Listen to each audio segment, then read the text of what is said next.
Welcome back to Animal Mysteries channel, where you can go on a magical journey to the animal world, and today join me to find out who is the winner in the battle between great white shark and saltwater crocodile. The legendary great white shark is a cartilaginous fish that has caused fear and admiration for many years. It is considered one of the biggest predators of the oceans and the fiercest, but there is more imagination than truth in this statement. Crocodiles are large reptiles found in tropical regions of Africa, Asia, the Americas, and Australia. They are members of the order Crocodilia, which also includes caimans, gharials, and alligators. Earth's largest living crocodilian and, some say, the animal most likely to eat a human is the saltwater crocodile.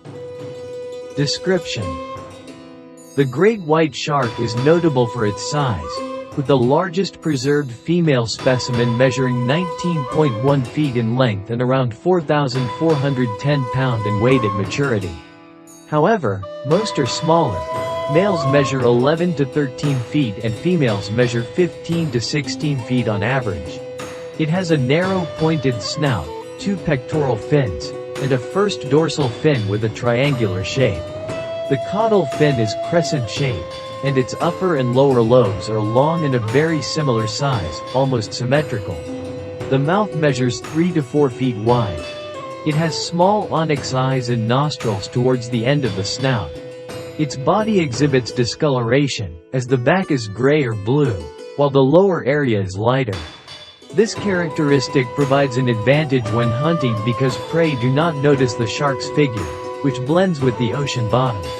The saltwater crocodile has a body length between 16 to 23 feet and weighs between 882 to 1,543 pounds, with males being much larger than females.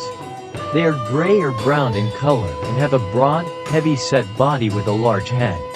Their jaws are strong, and they have short, strong limbs. They have ridges running from their eyes to their nose, particularly prominent in older animals. Saltwater crocodiles have a valve that seals off the mouth from the throat, enabling them to open their mouth while underwater. However, they cannot eat their prey underwater as swallowing would allow water into their throat, so they either have to drag their prey onto land or raise their head above the water to swallow. Distribution and habitat. The distribution area of the great white shark is very extensive.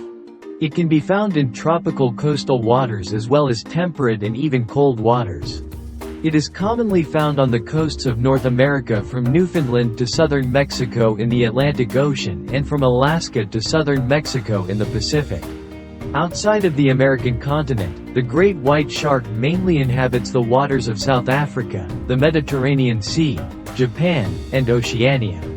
There is a substantial population around Dyer Island in South Africa, making it a common place for research about their life. Saltwater crocs, or salties, inhabit the mangrove swamps, coastal marshes, and river mouths around the top of Western Australia, the Northern Territory, and Queensland. They travel as far upstream as they can swim, often taking advantage of seasonal floods to access areas that are normally too difficult to reach. Saltwater crocodiles are also capable of living in the open ocean for periods of time and will cross large expanses of water to reach new areas. This dispersal ability means they are widespread in Southeast Asia, New Guinea, and some Pacific islands. Behavior.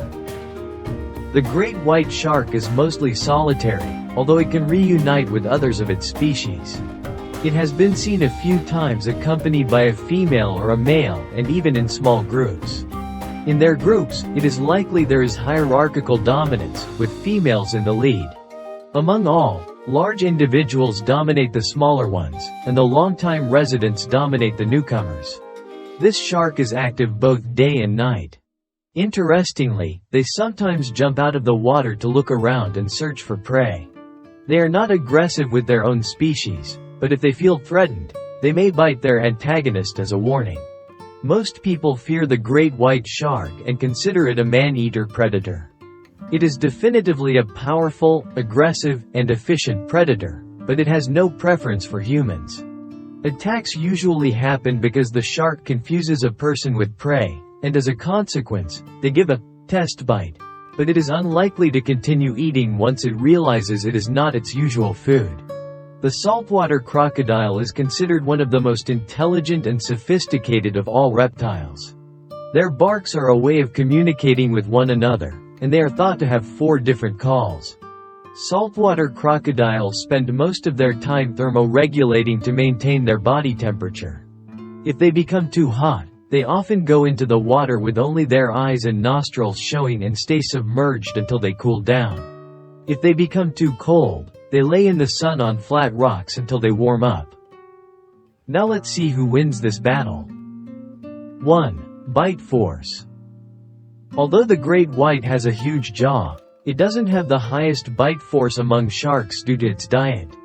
Biting through a seal's skin is very different from biting through the shells of a turtle.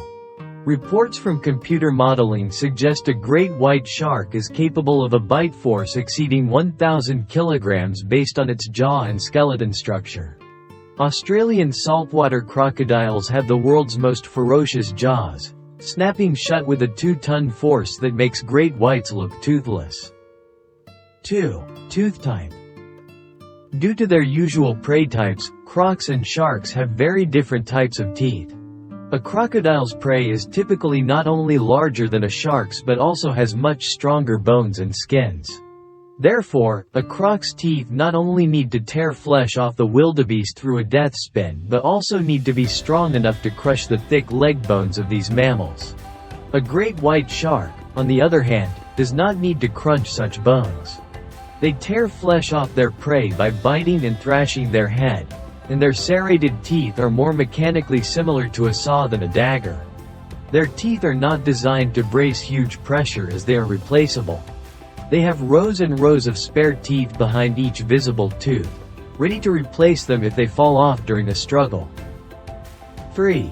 Armor.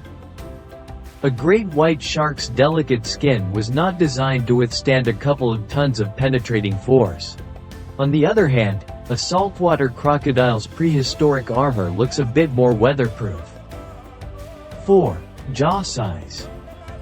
We have a situation where a great white shark has a large enough jaw to bite the body of a saltee but lacks the bite force and teeth to make it count. The saltee has enough bite force and the right teeth to do serious damage to whatever it can put in its mouth, but its mouth is not big enough for a great white shark. In my opinion, victory goes to the crocodile. A great white shark is most likely to die from missing a fin, but a saltee can live just fine without a leg.